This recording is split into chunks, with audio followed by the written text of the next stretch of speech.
Edra. Aquel viaje fue tranquilo. El domingo, 3 de abril del año 29 de nuestra era, emprendimos la caminata hacia Jerusalén.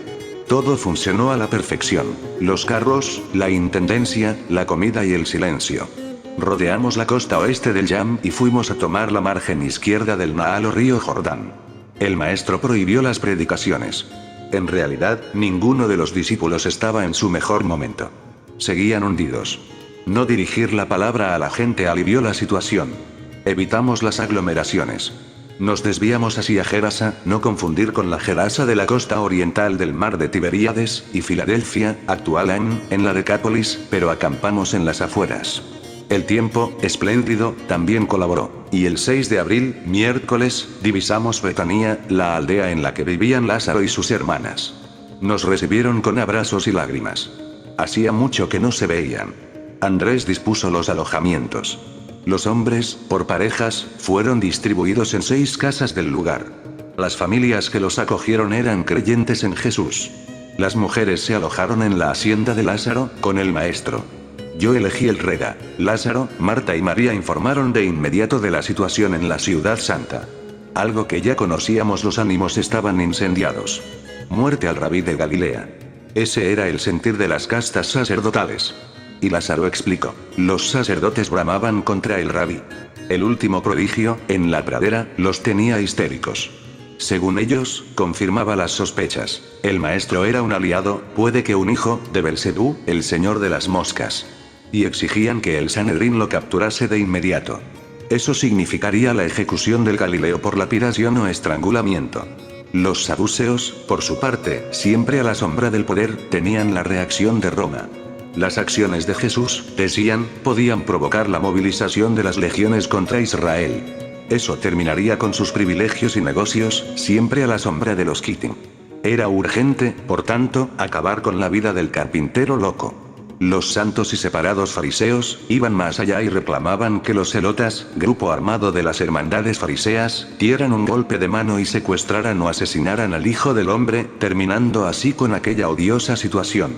Y celebraban reuniones con los celotas, planificando el cómo, el cuándo y el dónde. Simón, el celota, prometió indagar entre sus hermanos, los guerrilleros. Los escribas o doctores de la ley se rasgaban las vestiduras. Unos estimaban que solo el Mesías podía llevar a cabo un milagro como el de la multiplicación de los panes y los peces. Otros maldecían y se ponían del lado de los fariseos, confirmando que los prodigios eran obra de Satanás. Y pasaban horas y horas buscando referencias en las sagradas escrituras. Pero el único suceso que encontraron, similar a la multiplicación en la gran pradera, fue en el libro primero de los Reyes, 17:17, cuando Elías multiplica la harina de la tinaja en la ciudad de Sarepta, en Fenicia. El texto en cuestión dice así: al cabo de los días se secó el torrente, Kerit, porque no había lluvia en el país. Le fue dirigida la palabra de Yahvé a Elías diciendo: levántate y vete a Sarepta de Sidón y quédate allí, pues he ordenado a una mujer viuda de allí que te dé de comer. Se levantó y se fue a Sarepta. Cuando entraba por la puerta de la ciudad, había allí una mujer viuda que recogía leña. La llamó Elías y dijo: tráeme, por favor, un poco de agua para mí en tu jarro para que pueda beber. Cuando ella iba a traérsela, le gritó: tráeme, por favor, un bocado de pan en tu mano. Ella dijo: vive Yahvé tu Dios, no tengo nada de pan cocido, solo tengo un puñado de harina en la tinaja y un poco de aceite en la orza. Estoy recogiendo 2 palos, entraré y lo prepararé para mí y para mi hijo. Lo comeremos y moriremos. Pero Elías le dijo: no temas. Entra y haz como has dicho, pero primero haz una torta pequeña para mí y tráemela, y luego la harás para ti y para tu hijo. Porque así habla Yahvé, Dios de Israel: no se acabará la harina en la tinaja, no se agotará el aceite en la orza hasta el día en que Yahvé conceda la lluvia sobre la haz de la tierra. Ella se fue e hizo según la palabra que Yahvé había dicho por boca de Elías. De esto hacía 900 años. En síntesis, Jerusalén ardía, Jesús era hombre muerto, eso proclamaban Lázaro y sus hermanas. Y María lloraba desconsoladamente. El maestro casi no se movió de la hacienda.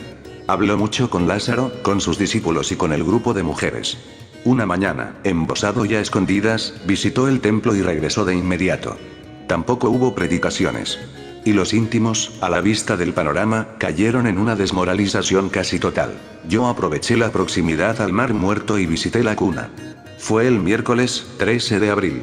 En la playa del Hombre Rojo no había novedad. Mejor dicho, se registró una, pero no la descubrí hasta 2 días más tarde. Mi obsesión, en aquellas jornadas, seguía siendo la multiplicación en la gran pradera.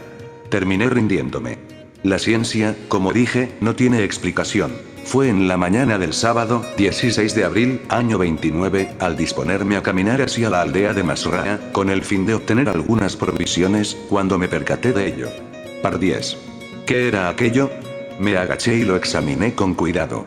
No podía creerlo, la cuna estaba a un paso. Calculé 20 metros. Aparecían en la orilla, junto al agua, y se dirigían hacia el sureste, en dirección a la aldea. Par 10. Eran huellas. Formaban una hilera. Conté 26. Las examiné, como digo, con detenimiento. Pero no eran huellas humanas. Eran casi circulares, de unos 15 centímetros de diámetro mayor, y otros 10 de profundidad. Estaba desconcertado. Aquel terreno era duro y apelmazado, pura sal. ¿Qué clase de criatura había dejado semejantes improntas? Tenía que pesar más de 200 o 300 kilos. Como un perfecto estúpido presioné el salitral, intentando dejar la huella de mi pie. Absurdo. La impronta fue superficial. Caminé arriba y abajo, siguiendo la dirección de las huellas, y quedé nuevamente desconcertado. Las improntas, como digo, aparecían junto al agua, continuaban en dirección a Masraa y desaparecían de pronto, como si el ser tuviera la capacidad de volar. Me adentré en el lago, pero no detecté nada anormal. Tampoco las cámaras de seguridad de la nave registraron nada extraordinario o extraño. ¿Qué era aquello? Dediqué toda la mañana al estudio de las 26 huellas. 4 de los 5 dedos disponían de garras largas y afiladísimas. Me llamó la atención un detalle. El dedo correspondiente al pulgar no marcaba la uña o garra. ¿Se trataba de un dedo regresivo? Eso hubiera significado que la pata del animal podía ser muy evolucionada. Par 10. Estaba perdiendo el juicio. Y pensé, naturalmente, en Adam Adom, la criatura singular de la que hablaban los habitantes de la jungla del río Jordán. Un ser de ojos luminosos, capaz de volar, y que atacaba a hombres y animales, succionándoles la totalidad de la sangre. Lo habían visto muchas veces. Eso decían. Pero terminé por olvidar la leyenda. Los judíos y paganos de aquella región eran especialmente supersticiosos. Y no le di mayor importancia. Podían ser las huellas de un caballo o de una vaca. Par 10, ¡qué estupidez! Ninguna caballería dejaba huellas así, y mucho menos un toro o una vaca. Al ingresar en Masraa indagué con prudencia. ¿Alguien había oído hablar de Adam Adom, el Hombre Rojo? Me miraron con temor. La mayoría rehusó hablar del asunto. Uno de los ancianos, propietario de la única tienda de comestibles de la aldea, reconoció que, en su juventud, escuchó algo sobre el Hombre Rojo y también sobre otra criatura a la que llamó Dra, porque tenía la fuerza de 10 toros. Y la describió. Aspecto de león, con alas y garras muy largas y afiladas. Las orejas eran de caballo, la piel de tortuga, y 2 cuernos en la cabeza. Cada zarpazo podía derribar a 10 hombres. Las patas eran de oso, con una cola larga. No le creí, obviamente. Y así concluyó el asunto de las misteriosas huellas, aparecidas muy cerca de la cuna. Santa Claus no proporcionó ninguna novedad. Todo se desarrollaba según lo previsto. Eso pensé, pero no. Me reincorporé al grupo, en Betania, al atardecer del jueves, 21 de abril. Todo seguía igual, el miedo continuaba sentado en los corazones de las mujeres y de los hombres. El único que aparecía tranquilo era el rabí. Al día siguiente, viernes, el maestro recibió la visita, en la hacienda, de 2 viejos amigos, Nicodemo, el escriba y fariseo, y José de Arimatea, el noble y rico decurión, miembro de un Bedín, uno de los tribunales de Jerusalén, y asesor del Sanedrín. Ambos se presentaron preocupados. Y confirmaron lo que ya se sabía: las castas sacerdotales preparaban un plan para capturar al Galileo y ejecutarlo sin juicio.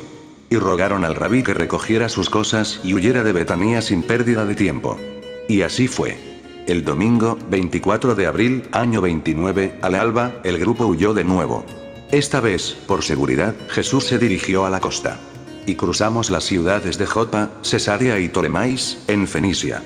De allí nos dirigimos a Rma y Corazim y, finalmente, a Sidán. No hubo predicaciones. Solo prisas, silencios y mucha desconfianza por parte de los íntimos. Las mujeres se quedaron atrás, escondidas en los redas. Y regresaron por otros caminos. Las acompañaron los gemelos de Alfeo.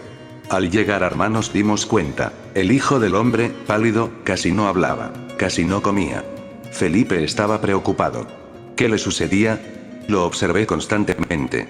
Cuando acampábamos, se retiraba a los bosques o praderas y allí permanecía, en silencio, hasta que caía la noche. Después se encerraba en su tienda. Y así día tras día.